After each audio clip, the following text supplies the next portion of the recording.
Movies वगैरह देखते थे तैयारी के दौरान, मेंस की तैयारी के दौरान स्पेशली, क्योंकि आप मेंस के टॉपर हैं।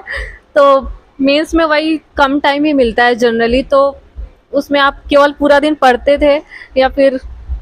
मैम बिल्कुल, हम जो भी तैयारी करने वाले सब ह्यूमन है, तो मशीन नहीं है। तो पढ़ते हैं, सबको बोरियत भी होती है और एंटरटेनमेंट चाहिए, सबको चाहिए होता है। तो मैंने भी बिल्कुल तैयारी के दौरान बहुत सारी मूवीज़ भी देखी है, वेब सीरीज़ भी देखी है, दोस्तों के साथ पार्टीज़ भी की है। तो वो होता है लेकिन। हेलो एवरीवन, कैसे हैं आप लोग? तो आइए आपको मिलाते हैं एमपीपीएससी 2020 के मेंस के टॉपर मनीष धनखड़ जी से, और इन्हें डिप्टी कलेक्टर की पोस्ट मिली है। सर, आपको बहुत बहुत शुभकामनाएं, आप डीसी बन गए। हम सबसे पहले आपको बहुत बहुत धन्यवाद, आपके चैनल बुलाने के लिए और आपकी शुभेच्छाओं के लिए बहुत बहुत धन्यवाद। जी, तो आपकी जर्नी कैसी रही है मनीष जी? थोड़ा सा बताइए अपनी जर्नी के बारे में थोड़ा सा। मैम, इस पूरी तैयारी की मेरी जर्नी काफ़ी अच्छी रही है और कहें तो काफ़ी मिली-जुली रही है। कुछ चीज़ों में हमको प्रॉब्लम्स भी रही और काफ़ी अच्छा टाइम भी हमने देखा है और काफ़ी लंबा वेट रहा रिज़ल्ट का। 2018 से तैयारी कर रहे थे हम, कुछ कारणों से रिज़ल्ट रुका भी हमारा, लेकिन फाइनली कहते हैं कि देर आए दुरुस्त आए, रिज़ल्ट आया है और चयन हुआ है। तो कुल मिला के अच्छी जर्नी रही है मैम। आप ये बताइए कि आपने कितनी बार टाइम टेबल बनाया और कितनी बार फॉलो हुआ है, कितने परसेंट फॉलो हुआ है? मैम सच कहूँ तो मैंने ऐसा सच कोई टाइम टेबल नहीं बनाया था। हालाँकि ये था कि मैं मेरे सिलेबस के अकॉर्डिंग पढ़ता था, जो मुझे तैयार करना है या कोई मेरी एग्ज़ाम है उसके हिसाब से पढ़ता था। और तैयारी के कुछ खास चरण होते हैं, तो मैंने उसके हिसाब से मेरा टाइम शेड्यूल फिक्स था। जैसे जब मेरी कोचिंग थी तो मेरा पूरा फ़ोकस कोचिंग पे था। मैं मेरी कोचिंग के जो भी सब्जेक्ट थे उनको पढ़ता था। घर आके उनमें से जो भी मेरे को पॉसिबल था उनको पढ़ा मैंने। और फिर उसके बाद जो कोचिंग के बाद फिर मैंने जो मेरा शेड्यूल बनाया था पढ़ने के लिए कि पहले मैं कोई सब्जेक्ट कवर करना है, उसको कवर किया मैंने। और फिर उसके बाद जब हमारी एग्ज़ाम आती है कि सामने प्रीलिम्स से या मेंस से, तो उसके हिसाब से मैंने टाइम टेबल बनाया था मैं। और आप ये बताइए कि आप रात को डिसाइड करके सोते थे टू डू लिस्ट बना के, या मॉर्निंग में डिसाइड करते थे कि मुझे ये टॉपिक पढ़ने हैं? मैम ऐसी मैंने मतलब टू डू लिस्ट तो मैंने कोई नहीं बनाई कि मुझे ये करना है, लेकिन जो मेरा शेड्यूल था कि मेरे को सिलेबस इतने टाइम में कवर करना है या मेरे सामने कोई एग्ज़ाम है तो मुझे एग्ज़ाम का सिलेबस कवर करना है, तो उसके हिसाब से मैं तैयारी करता था कि मुझे 1 यूनिट पढ़नी है, कल दूसरी यूनिट पढ़नी है या आगे 15 दिनों में इन चैप्टर्स को ख़त्म करना है। तो उन चैप्टर्स के अकॉर्डिंग मैंने अपनी एक तरह से शेड्यूल बनाया था बस। तो उसी कोई टू डू लिस्ट तो बनाई थी नहीं, लेकिन हाँ, जो भी हमारे पास सामने एग्ज़ाम थी जिसको मेरे को तैयारी करनी थी उसके हिसाब से मैंने अपना शेड्यूल बनाया था। तो शेड्यूल आपका कितने परसेंट फॉलो हो पाता था? जैसे आपने सोचा कि 3 दिन में ये टॉपिक कंप्लीट करना है, तो वो 5 दिन लगते थे क्या? मैम ज़्यादातर टाइम पे मेरा जो शेड्यूल मैंने बनाया था वो फ्लेक्सिबल बनाया था कि मुझे करना है। और अगर नहीं भी होता था तो मैं कुछ टाइम एक्स्ट्रा लेता था। मैक्सिमम टाइम कवर भी हुआ, बहुत बार छूटा भी। कई बार होता है कि हम चीज़ों को प्लान करते हैं लेकिन चीज़ें प्लान वे में होती नहीं है। तो उसके लिए हम जो हमारा टाइम टेबल है या शेड्यूल हम कहें उसको, तो फ्लेक्सिबल होना ज़्यादा ज़रूरी है कि आप उसको फ्लेक्सिबल बनाएं। जब कोशिश करें कि हम उसको फॉलो करें अच्छे से। अगर हमने 3 दिन डिसाइड करें कि 3 दिन में टॉपिक कवर होना चाहिए या यूनिट पूरी होनी चाहिए, तो पूरी कोशिश करें कि वो 3 दिन में हो जाए। लेकिन अगर वो नहीं होती है तो आप अपने हिसाब से चेंज भी कर सकते हैं। तो 50-50 बोलना चाहूँगा मैं कि बहुत बार कवर हुआ है, बहुत बार नहीं भी हुआ है। तैयारी के बीच में आप टॉपर्स के वीडियो देखते थे क्या, कि उनकी क्या स्ट्रेटजी है, और कितना देखते थे? जैसे कई लोग बहुत एक्सेस में देखते हैं और फिर पढ़ते नहीं है, केवल वीडियो देखते रहते हैं। बिल्कुल मैम, कोई भी एस्पिरेंट्स होता है जो एमपीपीएससी की तैयारी करता है या किसी भी एग्ज़ाम की तैयारी करता है, तो जो उसके पहले टॉपर्स रहे हैं वो उनके वीडियोस देखता है, क्योंकि वो काफ़ी रोमांचित करते हैं उसको और गाइडेंस भी देते हैं। तो इन सब को लेकर मैंने भी देखे थे। लेकिन मुझे लगता है पर्सनली कि वो चीज़ें एक लिमिट तक होनी चाहिए। कहा भी जाता है कि अति हर चीज़ की बुरी होती है। तो आप उन चीज़ों को वहाँ तक देखें जहाँ तक आपको उससे कुछ सीखने को मिलता है। और बड़ी बात उसमें ये है कि हम जो भी उनसे देख कर सीख रहे हैं उसको हम अप्लाई कितना कर पा रहे हैं। अप्लाई करने का मेरा मतलब है कि हम जो उन्हें बताया है, क्या हम उस तरीके से पढ़ने की कोशिश करते हैं, या अगर उन्होंने हमको कुछ चीज़ बताई है, कुछ कुछ ट्रिक्स हमको बताई है, कुछ टिप्स दिए हैं, तो हमारे टेस्ट में उनको फॉलो कर पा रहे हैं। तो हाँ, एक लिमिट तक हमको देखना भी चाहिए, लेकिन बहुत एक्सेस मैंने भी नहीं की थी। कुछ हालाँकि अब हम एमपीपीएससी की बात करें तो पिछले 5 साल से टॉपर आए ही नहीं। तो जो इसके पहले के जो थे और ख़ास तौर पर जो मेरे मेंटर्स थे, टीचर्स थे, मैंने उनके ज़्यादा करीब रहा हूँ मैं। और आप मूवीज वगैरह देखते थे तैयारी के दौरान, मेंस की तैयारी के दौरान स्पेशली, क्योंकि आप मेंस के टॉपर हैं। तो मेंस में वही कम टाइम ही मिलता है जनरली, तो उसमें आप केवल पूरा दिन पढ़ते थे या फिर? मैम बिल्कुल, हम जो भी तैयारी करने वाले सब ह्यूमन है, तो मशीन नहीं है, तो पढ़ते हैं, सबको बोरियत भी होती है और एंटरटेनमेंट चाहिए, सबको चाहिए होता है। तो मैंने भी बिल्कुल तैयारी के दौरान बहुत सारी मूवीज़ भी देखी है, वेब सीरीज़ भी देखी है, दोस्तों के साथ पार्टीज़ भी की है, तो वो होता है। लेकिन हमको ये प्लान करना होता है कि हम हमारा सिलेबस और जो हमारी पर्सनल लाइफ है, उसमें कितना बैलेंस कर पा रहे हैं। तो आप अपने सिलेबस के अकॉर्डिंग, अपने एग्ज़ाम के अकॉर्डिंग उन चीज़ों को कर सकते हैं। मैंने भी की थी और बाकी लोग भी करते हैं, लेकिन वो एक प्लान्ड वे में होनी चाहिए कि आप पार्टीज़ भी कर रहे हैं या आप मूवी देख रहे हैं, तो आपका सिलेबस उससे अफेक्ट ना हो बस। आपने लाइब्रेरी में रह के पढ़ाई की है कि अपने रूम पे? मैम मैंने मेरी ज़्यादातर पढ़ाई लाइब्रेरी में हुई है, और क्योंकि हम रूम से रहते थे हम, और हम 3-4 पार्टनर्स थे, तो ज़्यादातर हमने पढ़ाई लाइब्रेरी में ही की है। जब भी आप लोग कभी भी चाय पीने जाते होंगे तो कभी आपने जिक्र किया इससे पहले कि आपस में दोस्तों में कि कौन डीसी बन सकता है? कोई जैसे टेस्ट देते होंगे तो मार्क्स आते होंगे, तो आपके फ्रेंड्स में से किसी ने आपको बोला कि यार तुमको तो डीसी ही मिलेगी? मैम बिल्कुल, जो भी एस्पिरेंट तैयारी करते हैं, दोस्तों में बात होती है और आपस में मोटिवेट भी करते हैं, और मुझे लगता भी है कि हमारी जो जर्नी है पीएससी की, और ख़ास तौर पे अभी हम जो एमपीपीएससी की जो पिछले वर्षों की बात करें, तो 5-6 साल लगे उसमें। तो उसमें डिमोटिवेशन हमको होता है कि होगा या नहीं होगा, तो दोस्त बहुत ज़रूरी है। आपके ऐसे दोस्त जो आपको बताए कि नहीं, आज नहीं तो कल बिल्कुल रिज़ल्ट जब भी आएगा तो होना है। और मैं इसमें एक ख़ास बात बताना चाहता हूँ। मेरा एक दोस्त है ऋषि शर्मा, और जब मेरा 19 का इंटरव्यू हुआ, तो मैंने उससे बोला कि यार मेरा इंटरव्यू ठीक नहीं हुआ है और मुझे शायद पोस्ट भी ना मिले। तो मेरे दोस्त ने उस टाइम मेरे पास एक कागज़ रखा था शेड्यूल का, उस पे उसने मेरे से पेन लिया, कागज़ लिया, और उस पे लिखा 27 मई को कि मनीष धनगर रैंक 2, और उसने साइन भी किए। मेरे को बोला कि मैं फर्स्ट रैंक लिखना चाहता था इस पे, लेकिन मैं चाहता हूँ कि बस इसके आसपास तो कुछ मिल जाए, और मैम फाइनली 4th रैंक मिली है।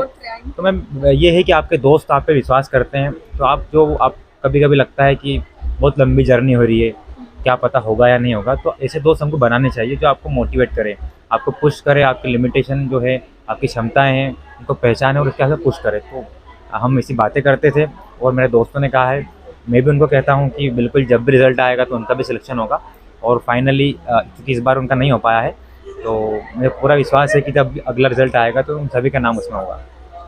टेस्ट में जब टेस्ट सीरीज आपने ज्वाइन की होगी तो उसमें रैंकिंग में आप टॉप 10 में कहाँ रहते थे? मैम ये बड़ा इंटरेस्टिंग क्वेश्चन है। मैंने बहुत सारे टेस्ट लिखे, और मैं ज़्यादातर टाइम पे टॉप 10 में रहा हूँ, और 1 पे भी रहा हूँ, 2 पे भी रहा हूँ, और 10 में भी रहा हूँ।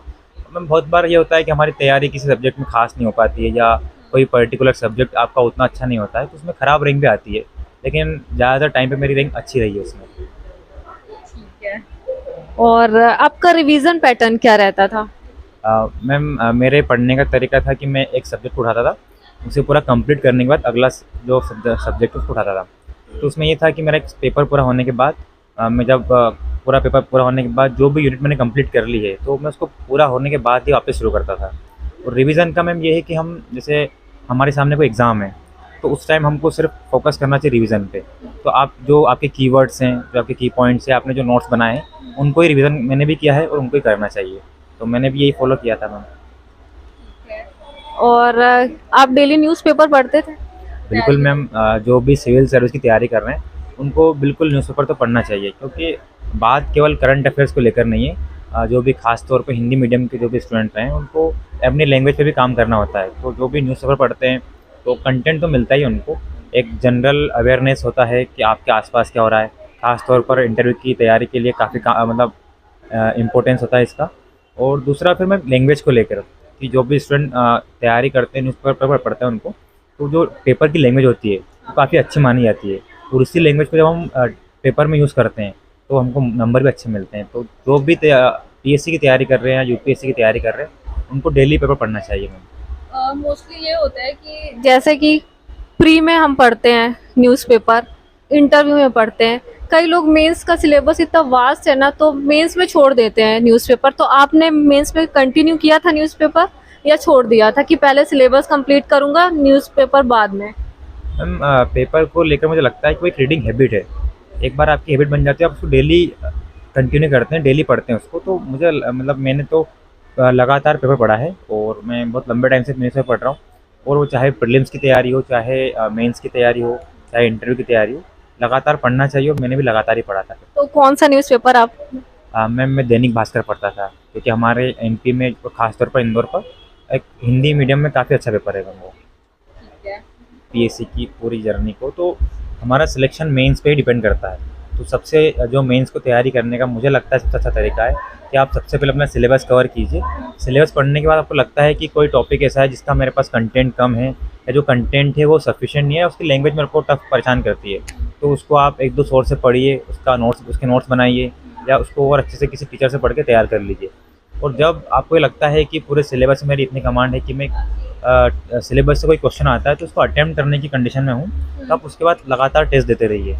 तो आप प्लान वे में अपनी पढ़ाई कंप्लीट कीजिए, सिलेबस कंप्लीट कीजिए, आपका कंटेंट प्रिपेयर कीजिए, और उसके बाद जब तक आपको सिलेक्शन ना हो, मतलब जब तक आपका सिलेक्शन ना हो जाए तब तक लगातार टेस्ट लिखिए। मेंस के लिए मुझे लगता है कि टेस्ट से अच्छी चीज़ कोई नहीं है। टेस्ट में आप लिखना सीखते हैं, आपकी राइटिंग इम्प्रूव होती है, आपकी स्पीड इम्प्रूव होती है, और जो हम कहते हैं कि मुख्य परीक्षा में आपको आंसर राइटिंग में फ्रेमिंग होनी चाहिए, वो फ्रेमिंग भी आपको टेस्ट सीरीज से मिलती है।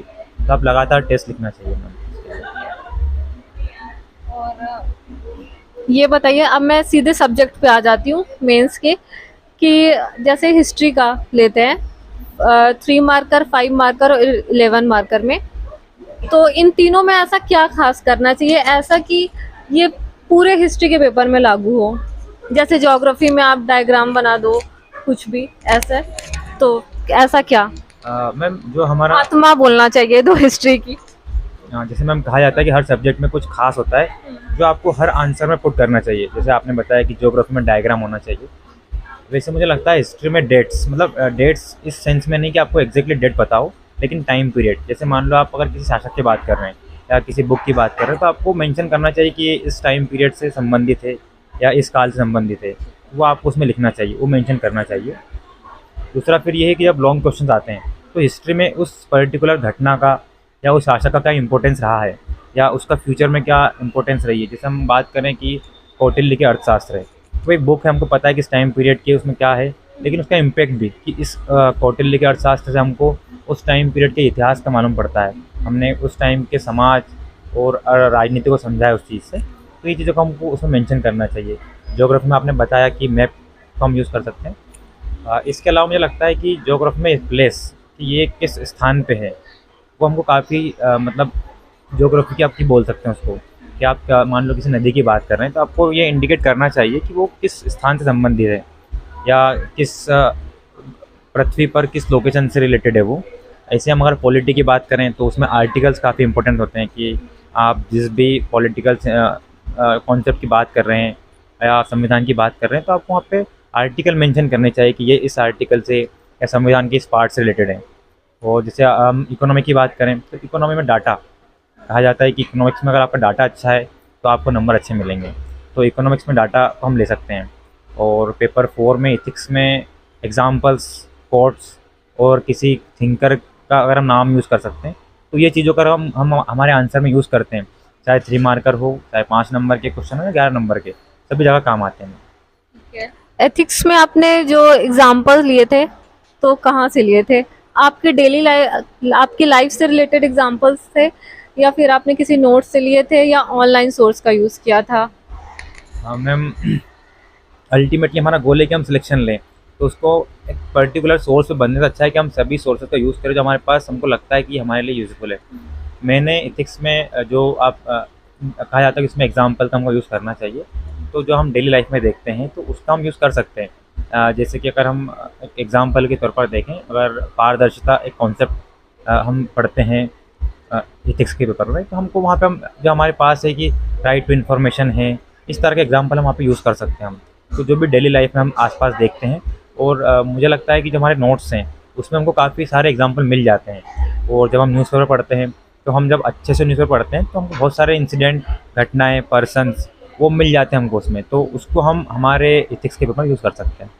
केस स्टडी में क्या ध्यान रखना चाहिए सॉल्व करते टाइम, और आप अपने आप को तभी डीसी मान के सॉल्व करते थे या फिर एस्पिरेंट मान के?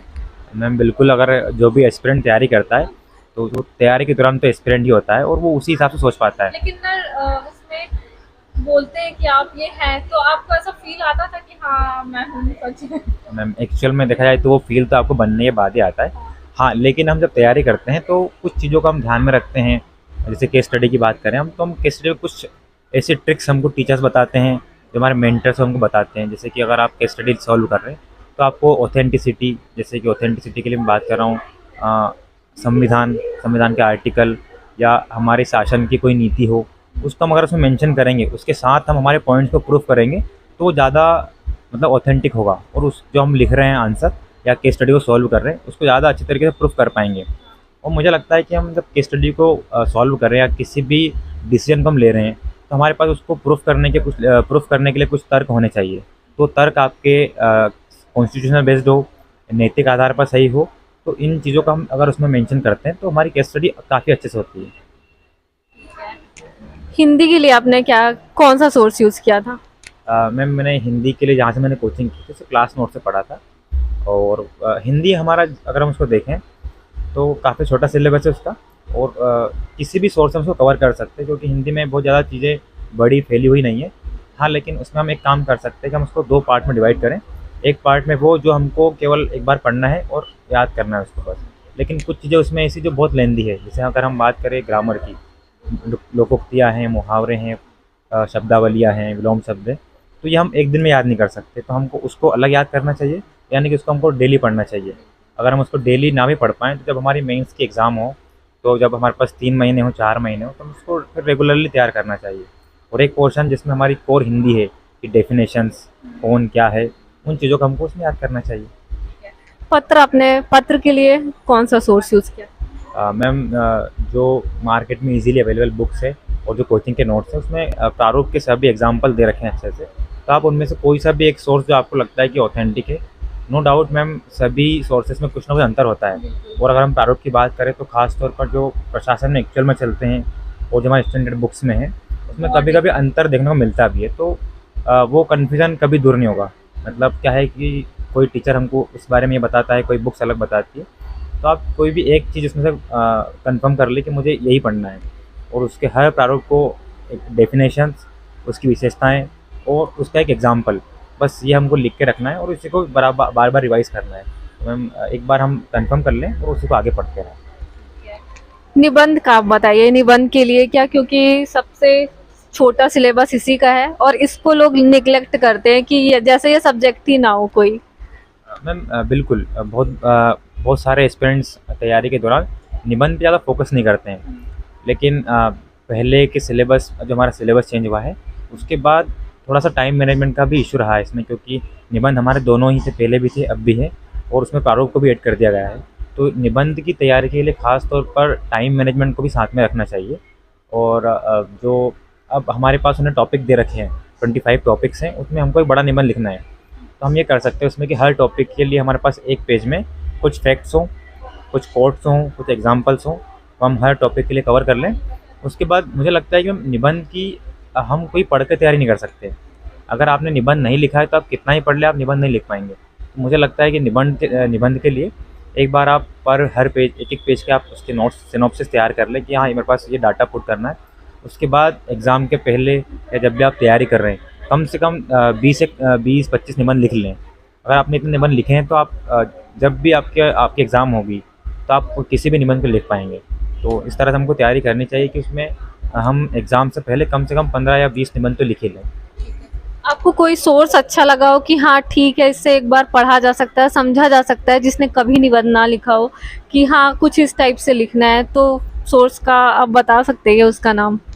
मैम वैसे तो हम जब मार्केट में देखते हैं तो कई सारी बुक्स अवेलेबल हैं। मैंने ख़ास तौर पर मेरी कोचिंग के जो नोट्स थे उसमें जो सिनॉप्सिस थी उसको तैयार किया था। इसके अलावा प्रैक्टिस के लिए मैंने निबंध मंजूषा पढ़ी थी, या दृष्टि आईएएस की जो बुक्स है निबंध की, उसको हम देख सकते हैं, लेकिन वो इतना काम नहीं करेगी जितना हम खुद से लिखते हैं। क्योंकि निबंध में आप पढ़ने के बाद क्या लिखते हैं, कैसे हर पैराग्राफ को लिंक करते हैं, आप एग्जाम्पल को उसमें कैसे यूज़ करते हैं, डाटा को कैसे पुट करते हैं, अंडरलाइन कैसे करते हैं, इंट्रोडक्शन, कंक्लूजन कहाँ से स्टार्ट करते हैं, ये सब चीज़ें पढ़ने के बजाय लिखने से आती है। तो आप प्रैक्टिस के लिए इन बुक्स के निबंध को पढ़ सकते हैं, लेकिन फिर भी अच्छा निबंध हम तब लिख पाएंगे जब हमने कम से कम 15 या 20 निबंध लिखे हो। तो किसी भी एस्पिरेंट्स को निबंध में अच्छे नंबर लाने के लिए लगातार कम से कम 8-10 निबंध तो लिखने चाहिए, 15-20 तक हम निबंध लिख सकते हैं। निबंध में आप पहले बड़ा वाला निबंध लिखते थे या पहले पत्र स्टार्ट करते थे, फिर छोटा वाला निबंध, फिर बड़ा वाला, कैसे? हाँ मैम, उसमें एक्चुअल में क्योंकि टाइम मैनेजमेंट का बड़ा इशू है, तो हमको उसमें हमारी स्ट्रेटेजी फिक्स करनी होती है कि हम कैसे लिखेंगे। मैं पहले बड़ा निबंध लिखता था, इसके बाद मैंने प्रारूप को लिखा और छोटा निबंध सबसे लास्ट में। एक्चुअल में मैम क्या है कि जो प्रारूप है उसमें हमको लिखना कम होता है, लेकिन नंबर हमको ज़्यादा मिल सकते हैं। तो प्रारूप के लिए हम अगर सबसे लास्ट में लिख रखेंगे उसको, तो कभी कभी हो सकता है कि हमने निबंध में लिखने में टाइम ज़्यादा ले लिया, तो हमारा प्रारूप गड़बड़ हो सकता है। तो आप बड़ा निबंध लिख ले पहले, और मैंने भी यही किया था कि पहले बड़ा निबंध लिखा, उसके बाद प्रारूप को लिखा अच्छे से, और उसके बाद जितना टाइम बचा था उसमें मैंने छोटे निबंध को अटेम्प्ट किया था। टेस्ट सीरीज का कितना रोल होता है, और क्या घर में रह के मेंस की तैयारी की जा सकती है? क्योंकि मेरा ऐसा मानना है, जैसे मैं सजेस्ट करती हूँ कि आप घर में रह के नोट्स बना सकते हो, आप शॉर्ट नोट्स बना सकते हो, रिवीजन कर सकते हो, लेकिन आपको टेस्ट सीरीज के लिए मुझे लगता है कि कोचिंग ज़रूरी है। मैम बिल्कुल, हमारा सिलेक्शन जो होता है, हमारी लेखन जो हमारी राइटिंग स्किल्स है उसके ऊपर डिपेंड करता है कि आप कितना अच्छा लिख पाते हैं। आपके पास नॉलेज कितना हो उससे कोई फ़र्क नहीं पड़ता अगर आपने अच्छा नहीं लिखा है। और अच्छा लिखने के लिए मैं भी मानता हूँ कि आपको लगातार टेस्ट लिखने होते हैं, और अगर हमारे पास पॉसिबल है हमारे लिए या अफोर्डेबल है, तो हमको बिल्कुल निश्चित रूप से कोचिंग की टेस्ट सीरीज ज्वाइन करनी चाहिए और देना चाहिए। लेकिन अगर किसी के पास ऐसी सुविधाएँ नहीं है कि वो टेस्ट सीरीज ज्वाइन नहीं कर सकता है, या उतनी अफोर्डेबल उसके लिए नहीं है, तो हम देखते हैं कि बहुत सारे जो पुराने टेस्ट पेपर हैं, पुराने क्वेश्चन पेपर्स हैं, या किसी कोचिंग के ओल्ड पेपर्स हैं, वो इजीली हमको अवेलेबल हो जाते हैं। तो हम ये कर सकते हैं कि हम 3-4 दोस्त मिलकर जहाँ भी हम रहते हों, क्योंकि टेस्ट सीरीज़ में हम जो भी हम हमारे पास एक माहौल मिलता है हमको लिखने का, और हम हमारी कॉपी को चेक करा पाते हैं कि मैं इसमें क्या सुधार सकता हूँ। तो आप अगर आपके लिए अफोर्डेबल है तो आप टेस्ट सीरीज़ कर सकते हैं। अफोर्डेबल नहीं है लेकिन फिर भी आपको तैयारी करनी है, तो आप जो आप पेपर इजीली अवेलेबल हो जाए उसको आप जो कॉपी खाली कॉपी लेकर खुद से भी लिख सकते हैं। लेकिन आप अगर 3-4 दोस्त मिलकर लिखेंगे और आपस में अगर एक दूसरे की कॉपी चेक करते हैं या किसी टीचर को दिखाते हैं तो उससे भी तैयारी कर सकते हैं। लेकिन बड़ा मुद्दा इसमें यह है कि आप कंटिन्यूटी के साथ कब तक कर पाते हैं, क्योंकि टेस्ट सीरीज़ में हमको मिलता है कि आप फिक्स शेड्यूल है, हम उसके हिसाब से तैयारी करते हैं और टेस्ट देते हैं, और प्रॉपर कॉपी में चेक होकर आती है। तो अगर आप सेल्फ स्टडी कर रहे हैं और खुद से टेस्ट देके चेक कर रहे हैं तो कंटिन्यूटी को बना के रखिए उसमें, तो इससे भी हम तैयारी कर सकते हैं। और एक ये क्वेश्चन रहता है कि सबसे बेस्ट, सबसे अच्छी टेस्ट सीरीज कौन सी है, तो फिर इस पे क्या कहेंगे? मैम नो डाउट, मैंने जहाँ से इंदौर से तैयारी की थी सभी कोचिंग की टेस्ट सीरीज अच्छी है, और सभी में कुछ ना कुछ कमियाँ होती है। पर्टिकुलरली मुझे लगता है कि जो कोचिंग आप जिस कोचिंग का शेड्यूल आपको आपके लिए कन्वीनियंट हो, जो आपके लिए अफोर्डेबल हो, आप वहाँ टेस्ट सीरीज कर सकते हैं। मतलब क्या, जो भी कोचिंग टेस्ट सीरीज अवेलेबल कराती है सभी अपनी पूरी मेहनत करती है उसमें पेपर बनाने में, और फिर भी उसके बाद भी सभी में कुछ ना कुछ कमियाँ रह जाती है। तो इस बात पे फोकस ना करते हुए कौन सी अच्छी है, जो आपके लिए कन्वीनियंट हो, जो आपके लिए अफोर्डेबल हो, आप उसको कर सकते हैं। आपने कितने टेस्ट दिए थे लगभग? मैम ऐसे कोई नंबर मैं आपको नहीं बता पाऊँगा, क्योंकि मैं लगभग 2020 से लगातार टेस्ट लिख रहा हूँ। मेरे पास मैंने 2020 की तैयारी से लेके जिस दिन मेरा रिजल्ट आया था उसके 1 घंटे पहले तभी मैं टेस्ट लिख रहा था। तो मैंने मैम काफ़ी टेस्ट दिए हैं, बहुत सारे टेस्ट दिए। ठीक है, तो मतलब ये है कि टेस्ट तो बहुत सारे देने हैं, तो आपको ऐसा चूज ही नहीं होना है कि नहीं ये बेस्ट है। अगर आपने किसी एक कोचिंग में ज़्यादा से ज़्यादा 20 टेस्ट होते हैं, 25 एक बार एडमिशन लेने पे, तो आप 2-3 जगह भी टेस्ट सीरीज कर सकते हो, एक के बाद एक, जब जैसे आपको कुछ भी कोई भी प्रॉब्लम आती है तो, है ना? मैम बिल्कुल, क्योंकि हम एक जगह करते हैं तो एक जगह तो होता है कि उनके पास जो नोट्स होते हैं कोचिंग्स के, क्वेश्चन उनमें से आते हैं और वो फॉर्मेटिंग आंसर की उनके हिसाब से होती है।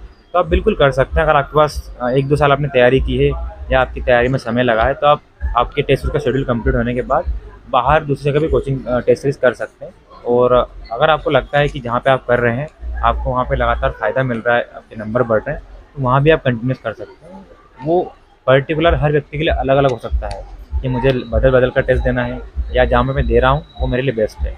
वो इन चीज़ों को देखकर अपने जो फैक्टर्स जो उसके लिए काम करते हैं उसके हिसाब से उसको टेस्ट सीरीज चूज़ करनी चाहिए। और आप ये बताइए कि फर्स्ट पेपर में, जैसे कि जब मेन एग्ज़ाम होता है ना, तो टाइम मैनेजमेंट की प्रॉब्लम सिर्फ फर्स्ट पेपर में आती है। अगर पहले शुरुआत अच्छी हो गई तो अंत अच्छा हो ही जाता है। तो फर्स्ट पेपर में टाइम मैनेजमेंट कैसे करें, और क्या टेस्ट मेन पेपर के एक दिन पहले तक आपने आंसर राइटिंग की थी, या कितने टाइम पहले आपने आंसर राइटिंग बंद कर दी थी फर्स्ट पेपर के पहले तक?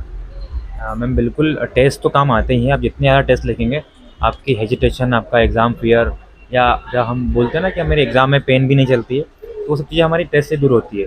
लेकिन टेस्ट देने का मतलब ये नहीं होता कि हम एग्ज़ाम के पहले तक डेली टेस्ट लिखें।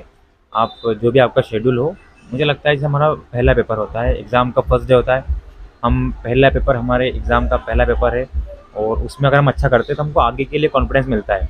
तो इसके लिए मुझे लगता है कि हमको कम से लगभग 8 या 10 दिन पहले से टेस्ट पूरी तरह से देने बंद कर देने चाहिए और लगभग 8 दिन पहले से पूरी तरह से डेडिकेटेड पेपर 1 की तैयारी करनी चाहिए।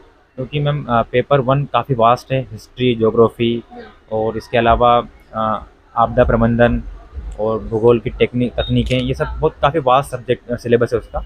तो उसको कवर करने में, रिवाइज़ करने में टाइम लगता है और बड़ी बात कॉन्फिडेंस के लिए भी होती है कि हम इन पेपर में कैसा कर पाते हैं। तो बिल्कुल हमको 8 या 10 दिन पहले से डेडिकेटेड पेपर 1 की तैयारी करनी चाहिए। जितने भी टॉपिक्स हम कवर कर सकते हैं उनको कवर करना चाहिए और हाँ, हम टेस्ट 8 या 10 दिन पहले तक ख़त्म कर सकते हैं। तो नहीं, जैसे कि प्रॉब्लम एक दिन पहले आपने लिख के देखा था कुछ भी कि कल हाथ कैसे चलेगा, कल मेन एग्जाम स्टार्ट हो रहा है? मैम बिल्कुल, जब हम मेंस की तैयारी करते हैं तो मुझे लगता है कि मेंस के लिए आपको जो 10 दिन की तैयारी है वो आपको केवल आपका रिवीजन कराती है। लेकिन आपने जो आपकी आंसर राइटिंग है वो आपने थ्रू आउट द प्रिपरेशन कितने टेस्ट लिखे हैं, आपने कितने नंबर ऑफ क्वेश्चन अटेम्प्ट किए हैं, कितनी आंसर राइटिंग की है, उस पर डिपेंड करता है। अगर आपने इसके पहले पूरे 3-4 महीने में टेस्ट लिखे हैं, आपके पेपर पूरे हुए हैं, तो आप बिल्कुल पेपर 1 कर लेंगे अच्छे से।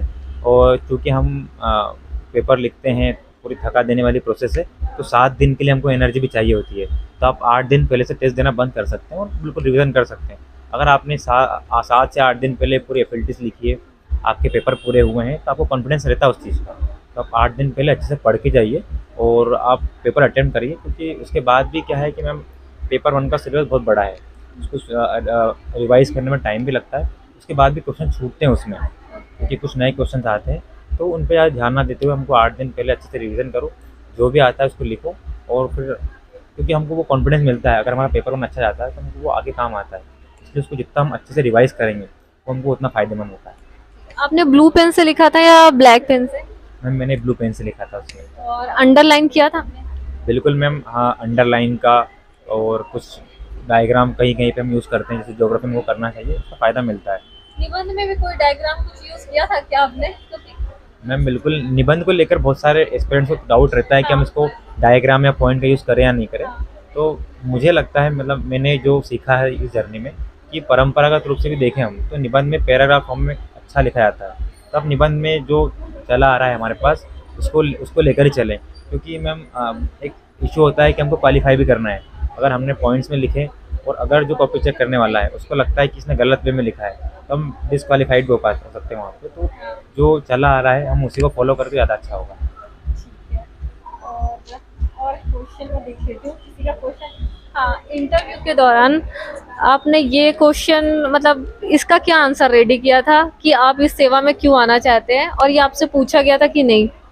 मैम इस क्वेश्चन का आंसर सभी के लिए अलग अलग होता है और मैंने भी इसका तैयार किया था, हालांकि मेरे से पूछा नहीं गया था ये।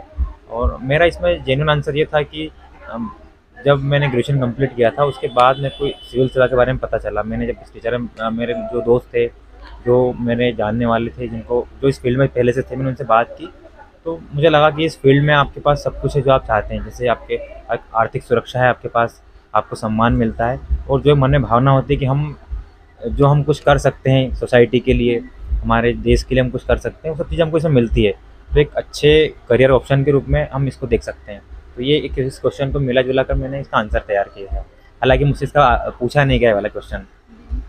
और आपको क्या लगता है कि जैसे जहाँ भी आपकी पोस्टिंग होती है तो वहाँ आप क्या चेंज लाना चाहेंगे? आपका झुकाव किसकी तरफ है? एजुकेशन की तरफ है, हेल्थ के लिए है? मतलब आपका जो बचपन से एक्सपीरियंस होगा कि नहीं, आपने इनकी प्रॉब्लम देखी है तो कुछ खास लगा होगा आपको, तो क्या करेंगे मेन? पहले तो मैम अगर मुझे जहाँ पे पोस्टिंग मिलती है तो मैं उस एरिया की कंडीशंस की, वहाँ की जो नीड है उनके हिसाब से करने की कोशिश करूँगा। लेकिन अगर मुझे करने का मौका मिलता है कुछ करने का, तो मैं जो हमारा यूथ है और उनकी स्किल्स के लिए, एजुकेशन के लिए काम करना चाहूँगा, क्योंकि मैम ये हमारे लिए इन्वेस्टमेंट है। अगर मुझे लगता है जो हमारे युवा हैं उनको हम अच्छी एजुकेशन दे पाते हैं, अच्छी स्किल दे पाते हैं, तो उसका इम्पैक्ट आगे हमारी हेल्थ में, इकोनॉमी में, समाज सब में पड़ता है। तो मेरा पहला प्रयास अगर मुझे मौका मिलता है सब सब के बारे में, तो मैं इस एजुकेशन और स्किल के बारे में, स्किल के लिए काम करना चाहूँगा मैं। ठीक है। और आप आपकी हॉबी क्या है? मैम मेरी हॉबी क्रिकेट खेलना है और वर्ग पहली भरना मेरी हॉबी है मैम। और पहली भरना। ठीक है। और आप आगे स्टूडेंट्स को क्या सलाह देना चाहेंगे? आपका क्या मैसेज है कि वो किन चीज़ों का ध्यान रखें तैयारी के दौरान? मैम हमारी इस तैयारी में सबसे बड़ा मुद्दा कंटिन्यूटी का है कि हम कंटिन्यूटी कैसे बना के रखें। मुझे लगता है कि जो भी एस्पिरेंट्स हैं उनके लिए कंटिन्यूटी तब आती है उनके पास कॉन्फिडेंस हो, और कॉन्फिडेंस आपको आपकी तैयारी देती है। तो जो भी एस्पिरेंट्स हैं मैं उनसे अगर कोई मैसेज देना हो तो मैं उनको मैसेज देना चाहता हूँ कि अपनी तैयारी को स्ट्रॉन्ग बनाइए, लगातार टेस्ट देते रहिए, सिलेबस कवर कीजिए, सिलेबस कवर करके फिर टेस्ट दीजिए। आपकी तैयारी इंप्रूव होगी, आपके टेस्ट अच्छे होंगे, आपको ऑटोमेटिकली कॉन्फिडेंस आएगा। और जर्नी हमारी बहुत लंबी है। सिविल सर्विसेज इसलिए टफ नहीं है कि इसका सिलेबस बहुत बड़ा है या हमको ऐसी चीज़ें पढ़नी है बहुत कठिन है। टफ इसलिए इसकी प्रोसेस टफ है, बहुत लंबी प्रोसेस है, तो आपको कंटिन्यूटी बनानी पड़ती है। कंटिन्यूटी के लिए तैयारी अच्छी रखिए, तैयारी से आपका कॉन्फिडेंस अच्छा होगा और कॉन्फिडेंस आपकी कंटिन्यूटी को बना के रखेगा। अपनी तैयारी पे पूरा फोकस कीजिए, तो तैयारी को जितना स्ट्रॉन्ग कर सकते हैं उतना स्ट्रॉन्ग बनाइए। ठीक है। और एक और बता दीजिए कि करंट अफेयर्स के लिए क्या बेस्ट सोर्स है? कौन सी मैगजीन पढ़े? क्योंकि कभी-कभी ऐसा रहता है ना कि भटकाव की स्थिति में 3-4 बुक केवल करंट्स की पढ़ते हैं लोग, जबकि सिलेबस इतना वास्ट है कि आपको एक बुक से ज़्यादा नहीं पढ़ना चाहिए। हाँ, बिल्कुल मैम, अगर हम प्रीलिम्स की बात करें तो प्रीलिम्स में हार्डली 5 या 7 क्वेश्चन हमारे करंट अफेयर से आते हैं, और मेंस में भी डायरेक्टली क्वेश्चन करंट अफेयर से बहुत ज़्यादा नहीं आते हैं। केवल हम करंट डाटा हम यूज़ करते हैं। तो मुझे लगता है कि हम जो डेली न्यूज़पेपर पढ़ते हैं, सबसे बेस्ट सोर्स करंट अफेयर्स के लिए हमारा न्यूज़पेपर है। हम पेपर पढ़ते हैं तो हमको उन चीज़ों पर हमारी नज़र होती है, और डायरेक्टली इनडायरेक्टली हम उनसे हमको पता चलता है कि ये चीज़ हो रही है। और फिनिशिंग टच देने के लिए जब भी हमारे एग्ज़ाम हो, हम मार्केट में जो भी मैगज़ीन है जिसकी लैंग्वेज आपको पसंद है या आपको लगता है कि इस मैगज़ीन की लैंग्वेज मुझे मतलब समझने में आसान है, और जो कंटेंट की डिमांड है उसको 80-90% भी पूरा करती है, तो आप उसको प्रेफर कर सकते हैं। वो कोई सी मैगज़ीन हो सकती है। नहीं, बट आप मेंस के टॉपर है ना, तो सब जानना चाहते हैं कि आप कौन सी पढ़ते थे? मैंने प्रीलिम्स के लिए स्पीडी जो आती है करंट अफेयर्स की उससे पढ़ा था, और एमपी के लिए मैम मैंने कोई ऐसा फिक्स नहीं है कि मैंने यही मैगज़ीन पढ़ी थी। जो मेरे को उस टाइम लगा, क्योंकि बहुत सारी अवेलेबल होती है, जो मुझे लगा कि इसकी लैंग्वेज ईजी है और कम पेज में मेरे को ज़्यादा इन्फॉर्मेशन मिल रही है, मैंने उसको तैयार किया था। और मेंस के लिए खास तौर पर जो मैं न्यूज़पेपर पढ़ता था, उसमें से जो मुझे लगता था कि डाटा मैं यूज़ कर सकता हूँ, तो मैंने एक डाटा शीट बना रखी थी। मैंने मतलब जहाँ मेरी स्टडी टेबल थी उसके सामने एक ड्राइंग शीट लगा रखी थी खाली, और जब मैं पेपर पढ़ता था या कोई चीज़ पढ़ता था, मोबाइल में दिखता था, तो डाटा मुझे लगता था कि यार ये मेरे किसी एग्जाम्पल में या किसी आंसर में काम आ सकता है, तो मैंने उसको वहाँ पे नोट कर लेता था, और उस शीट से मैं अपने नोट्स में उसको ऐड कर लेता था। तो आप ऐसे भी अपने मेंस में करंट अफेयर्स को तैयार कर सकते हैं। टेस्ट सीरीज में कभी भी आपने जो टाइम आपको अलॉट हुआ है उससे ज़्यादा कभी भी आपने टाइम लिया है कि नंबर ज़्यादा आने चाहिए? कई लोग जैसे टाइमिंग से ज़्यादा लिखते हैं कि नंबर तो ज़्यादा आ जाएंगे कम से कम। मैम ये तो अपने आप के लिए ईमानदार होने की बात है, और मैंने जो टाइम शेड्यूल था उसमें लिखा है, क्योंकि उससे हमारी एक्चुअल तैयारी का पता चलता है। वही बात है मैम कि अगर आपके टेस्ट में नंबर कम आते हैं तो आपको परखने की ज़रूरत है मेरी कमी कहाँ है, और आपके नंबर अच्छा आता है, आपको कॉन्फिडेंस मिलता है। तो खुद के प्रति ईमानदार रह के जो आपको टाइम मिला है, जितना आप उसमें लिख पा रहे हो उसको लिखिए। अगर आपका टाइम कम पड़ रहा है तो इवेल्यूएट कीजिए कि हमारी कमी कहाँ पे रह रही है। स्ट्रेटेजी के लेवल पे कमी है, कंटेंट के लेवल पे कमी है, तो सुधारने की कोशिश करनी चाहिए। तैयारी के दौरान ऐसा हुआ क्या टेस्ट सीरीज देते टाइम कि आपने टाइमिंग से 5 मिनट पहले पेन रख दिया हो कि अब मैं नहीं लिखूंगा? मैम सच कहूँ तो पीएससी की तैयारी में जब भी कोई भी मेंस का एस्पिरेंट्स इस कंडीशन में होता है, हालांकि कई बार कि उसका पेपर कंप्लीट हो जाता है कभी कभी, और ख़ास तौर पर जो नया सिलेबस आया है इसमें लिखने के लिए काफ़ी कम जगह होती है और हमको कम ही लिखना है, तो बहुत बार होता है कि हमारा पेपर 2 या 3 मिनट पहले कम हो जाता है, लेकिन कोई भी एस्पिरेंट पेन नहीं रखता है कि वो 2 या 3 मिनट में किसी भी जो भी उसने आंसर लिखा है उसको और इम्प्रूव कर सकता है, उसमें अंडरलाइन कर सकता है, उसमें लाइन खींच सकता है। तो ये चीज़ हम कर सकते हैं। हो जाता है कभी कभी पेपर 2 या 3 मिनट पहले, लेकिन उस जो टाइम हमको अगर 1 मिनट बच रहा है तो उसका यूज़ हमको पेन रखने के बजाय हमारे जो भी आंसर हमने लिखे हैं उसको और इम्प्रूव करने में करना चाहिए। आपने मोटिवेशनल वीडियो कितने देखे या फिर नहीं देखे? आपकी टेस्ट सीरीज आपका मोटिवेशन थी। मैम बिल्कुल, मैंने अभी पहले भी कहा है कि आपका मोटिवेशन आपके बाहर से नहीं आता है, आपकी तैयारी का लेवल आपको मोटिवेशन देता है। नो डाउट मैम, कोई भी एस्पिरेंट तैयारी करता है तो मोटिवेशन वीडियो देखता ही है, टॉपर्स के, टीचर्स के, सभी के। मैंने भी देखे थे, लेकिन वो आपको एक पर्टिकुलर टाइम तक के लिए मोटिवेट करते हैं। आपका असली मोटिवेशन आपकी तैयारी है। तो मैंने भी इस तैयारी के दौरान यही सीखा था कि आप तैयारी इतनी स्ट्रॉन्ग होगी, आपका मोटिवेशन उतना अच्छा होगा। मोटिवेशन वीडियो देखनी चाहिए, लेकिन उसके साथ साथ अपनी तैयारी को मेन फोकस में रखिए। ठीक है, आपने कभी इस बात को अहमियत दी क्या कि आज मेरा मन नहीं कर रहा है, आज तो मेरा मूड खराब हो गया है, आज मेरा उसने दिमाग खराब कर दिया, आज मैं गुस्सा हूँ तो आज मैं नहीं पढ़ूंगा? हाँ मैम, गुस्सा हूँ इस वजह से तो मैंने कभी पढ़ना नहीं छोड़ा, लेकिन हाँ, हम तैयारी करते हैं, बहुत लंबी जर्नी होती है और सभी दिन एक जैसे नहीं होते हैं। कभी आपका मूड नहीं होता है, कभी आपकी हेल्थ आपके साथ नहीं होती है। तो बिल्कुल जब भी आपको ऐसा लगे कि यार अब मेरा मूड नहीं है, तो उस टाइम आप बिल्कुल छोड़ सकते हैं, क्योंकि कभी कभी हमको ब्रेक लेना ज़रूरी होता है। क्योंकि जब हम ब्रेक लेते हैं तो हमको लगता है कि हमारा छूट रहा है, और वो डर हमको पुश करता है। तो आपको जब भी लगता है कि हालांकि रेगुलरली नहीं होना चाहिए, लेकिन जब भी आपको लगता है कि मेरा मन नहीं है, तो आप बिल्कुल उस टाइम कुछ टाइम के लिए गैप ले सकते हैं। इंटरटेनमेंट जो भी आपको पसंद हो कर सकते हो, मैंने भी किया था और वो सभी करते रहे। थैंक यू वेरी मच, आपने बहुत ऑनेस्टी से सारे क्वेश्चंस के आंसर दिए और सब लोग कनेक्ट भी कर पाए होंगे, क्योंकि ये बहुत ज़्यादा इनफॉर्मल था बातचीत। वही जो प्रॉब्लम्स हमें डेली लाइफ में होती हैं तैयारी के दौरान, मैंने वही क्वेश्चन पूछे और आपने बहुत ही ऑनेस्टी से उसका जवाब दिया। Thank you very much. Thank you madam, आपको भी बहुत बहुत थैंक यू कि आपने मुझे आपके प्लेटफॉर्म पे बुलाया और जो भी एस्पिरेंट्स हैं उनसे जुड़ने का मौका दिया। मैम बहुत बहुत थैंक यू।